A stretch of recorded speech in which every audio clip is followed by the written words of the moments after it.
Hi friends, welcome back to my channel Dhanushree vlogs. ఈ France biryani అయితే ఎలా చేసుకోవాలో ఇప్పుడు సింపుల్గా చూసేయండి. ముందుగా నీట్గా క్లీన్ చేసుకున్న రొయ్యల్ని పక్కన పెట్టుకోవాలి. అందులోనే 1 టేబుల్ స్పూన్ కారం, 1 table spoon garam masala, 1 table spoon salt, 1 table spoon ధనియాల జీలకర్ర పౌడర్, 1 టేబుల్ స్పూన్ అల్లం వెల్లుల్లి పేస్టు, 2 టేబుల్ స్పూన్ పెరుగు, అందులోనే 1 టేబుల్ స్పూన్ అల్లం, అలాగే పుదీనా, కొత్తిమీర, అందులోనే కొంచెం ఫ్రైడ్ ఆనియన్స్ ఫ్రై చేసుకున్న ఆయిల్ కూడా వేసుకొని బాగా కలుపుకొని 1 అవర్ పక్కన పెట్టుకొని మ్యారినేట్ అయితే చేసుకోవాలి.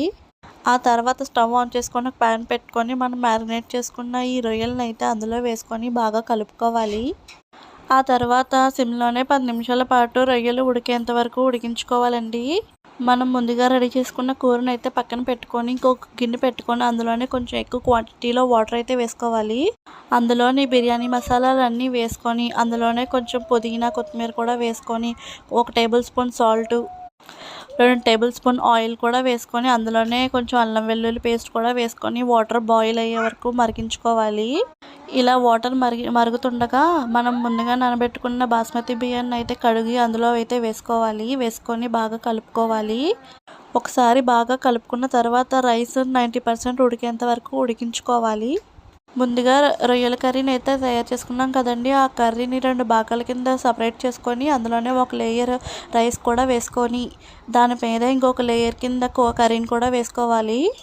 ఈ కర్రీని అయితే ఒక లేయర్ కింద వేసుకొని మరొక లేయర్ కింద అన్నం కూడా వేసుకొని బాగా పరుచుకొని దాని చుట్టూ కొంచెం వాటర్ కూడా వేసుకోవాలి. దాని మీద ఫ్రైడ్ ఆనియన్స్, కావాలితే పుదీనా, కొత్తిమీర కూడా వేసుకొని ఫుడ్ కలర్ కూడా వేసుకోవాలి. ఫుడ్ కలర్ కూడా వేసుకున్న తర్వాత మూత పెట్టుకొని దాని మీద బరువు ఏమైనా పెట్టుకొని 15 నిమిషాల పాటు సిమ్లోనే దమ్ పెట్టుకోవాలండి. 15 నిమిషాల తర్వాత స్టవ్ ఆఫ్ చేసుకుంటే మనందరికీ ఎంతో ఇష్టమైన ఫ్రాన్స్ దమ్ బిర్యానీ అయితే తయారైపోతుందండి. స్టవ్ ఆఫ్ చేసిన తర్వాత వెంటనే సర్వ్ చేసుకోకుండా ఒక 10 నిమిషాల తర్వాత సర్వ్ చేసుకుంటే చాలా టేస్టీగా ఉంటుందండి బిర్యానీ. మీరు కూడా ట్రై చేసి ఎలా వచ్చిందో కామెంట్ చేయండి. ప్లీజ్ ఈ వీడియో కనుక మీకు నచ్చినట్టయితే సబ్స్క్రైబ్ చేసి లైక్ చేయండి. బిర్యానీ ఎంతమందికి ఇష్టమో కామెంట్ చేయండి.